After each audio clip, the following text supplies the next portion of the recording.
Hi guys, nice mild sunny day here at Auckland, heading into summer, which is nice and pleasant. Watching the World Series over here, really enjoying the baseball. Gaming wise, something has arrived finally, and let's take a look as to what's in the box. Now I haven't opened it, but I've just sliced open the tape as I don't have a tripod. Let's take a look inside and see what has arrived, and then we'll have a talk about the backstory on this little game.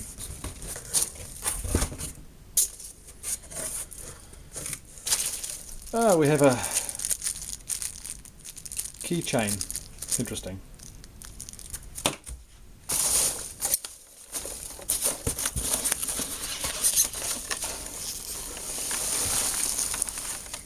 And we have two plastic trays. So some of you will know what this game is now. In light of these two trays. More about those in a moment.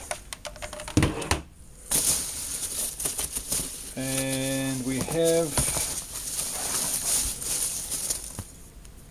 well, this is a real giveaway. Yes, this is the Conflict of Heroes Army expansion for Guadalcanal, and we'll come back to that. And so down the bottom here we have the long awaited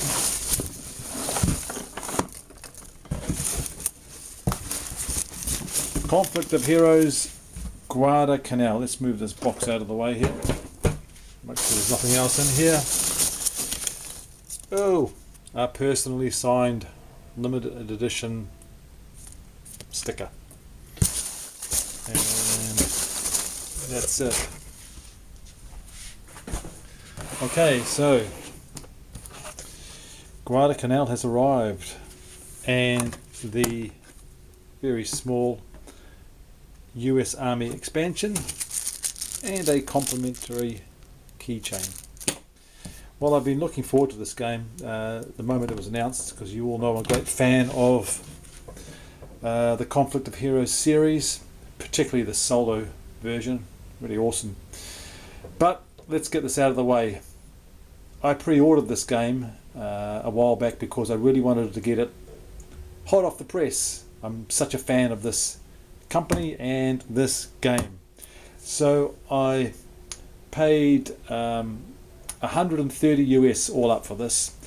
That was including $50 postage. Yep, $50 US postage, so I could get this here early and get into it.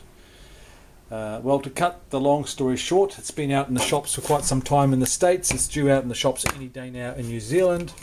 And I could have purchased this for half the price, less this little expansion.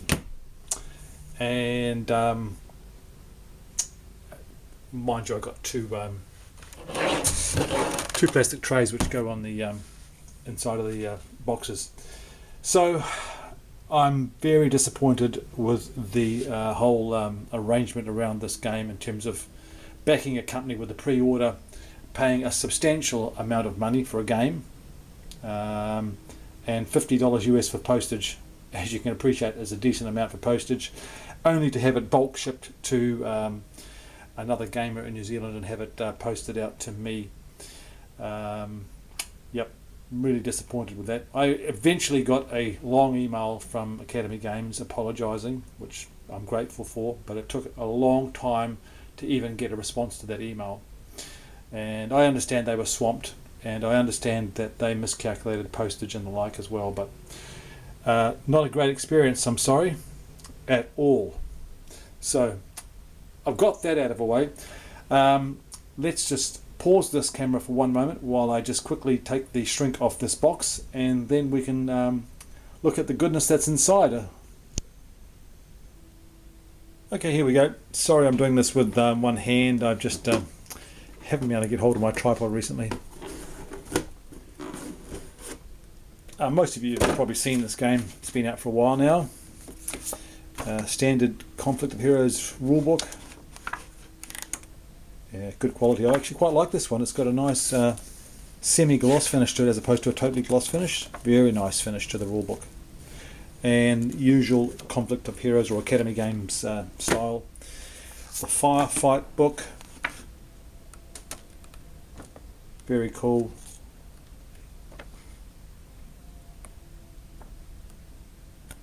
Excellent.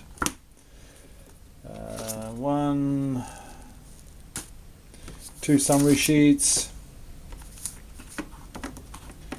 and Japanese track sheets and American track sheets.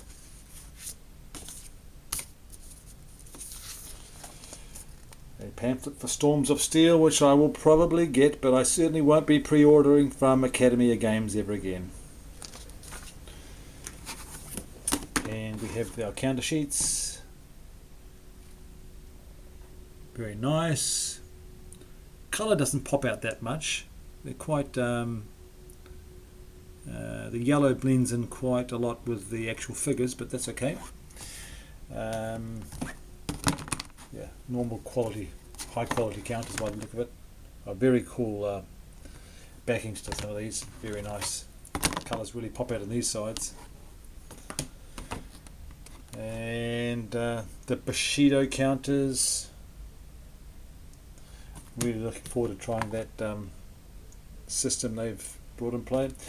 And let's take a look at one or two of these boards. Now, there have been some complaints that the hexes in these boards are too faint, and as a result it makes it difficult to track or plot positions.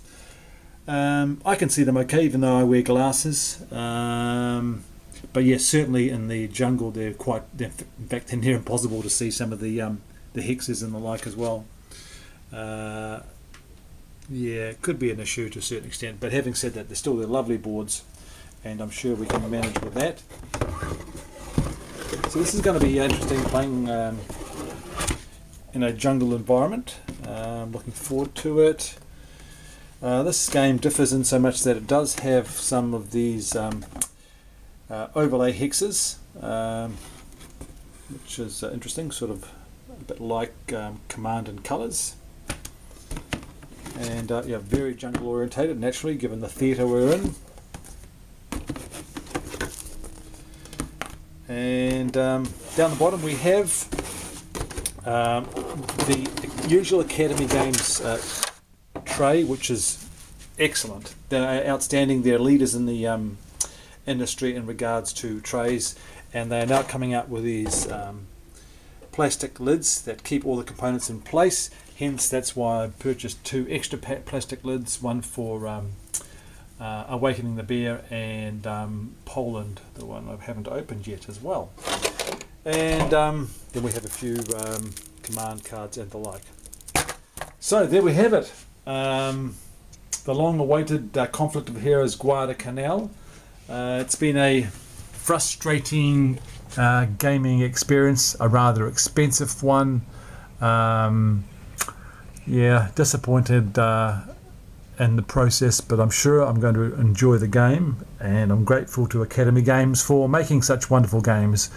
They just need to work on their customer service a little bit and be more responsive to their customers. And yeah. Okay, well guys, I'll give you an update when I get into this game, when that will ever be. I'm not quite sure. And I'll come back and we'll have some thoughts on it. Hope you're all doing well. I haven't done much gaming lately whatsoever, to consume with work, which is just down the road there actually, at the end of this little street here where I work. Yeah, so take it easy and thanks for watching.